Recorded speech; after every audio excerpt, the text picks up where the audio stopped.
পড়ার বিষয় পক্ষ থেকে বলছি, তোমরা যারা কলকাতা বিশ্ববিদ্যালয়ে পড়ছো তাদের ফার্স্ট এবং সেকেন্ড সেমিস্টারে প্রত্যেকেরই যে ইএনভিএস এবং সিভ্যাক থাকে, তা সেকেন্ড সেমিস্টারে যে 2024 সালের সিভ্যাক কোশ্চেনটা এসেছিল, সেই সিভ্যাক প্রশ্নে এই সবারকেই দিতে হয়।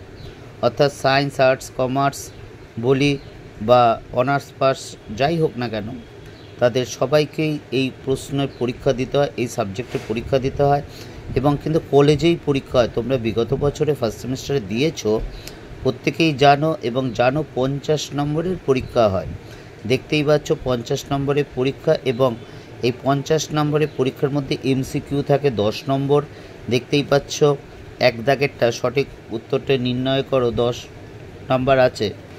এবং তোমরা জানো আমরা পড়ার বিষয়ের পক্ষ থেকে হিস্ট্রি এবং education honours, history, pol science, philosophy, education major, minor এবং 4টে সাবজেক্টেরই আইডিসি পেপার এবং ফার্স্ট এবং সেকেন্ড সেমিস্টারে সিভ্যাক এবং আইডিসির নোট বা সাজেশন দিয়ে থাকি। বিগত বছরে আমরা দিয়েছি বা তোমাদের এই বছরে যারা পরীক্ষাগুলো দেবে তাদের জন্য আমরা দিয়েছি একাধিক বিষয়, আরও কিছু বিষয় আমরা নিয়ে আসছি, কদিনের মধ্যেই নিয়ে আসব।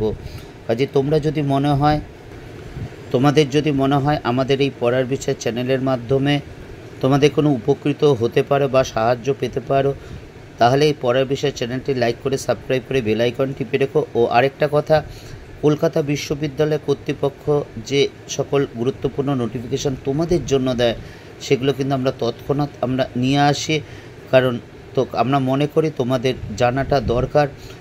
তোমরা ফর্ম ফিল আপ করেছো, এই পেপারটা পরীক্ষাও হয়ে গেছে সকলের, এটা আমরা জানি। কাজেই বাকি পেপারগুলো যেগুলো আছে সেগুলো একবার সাজেশানগুলো দেখো, যদি মনে হয় ভালো লাগছে বা উপকৃত পাচ্ছ।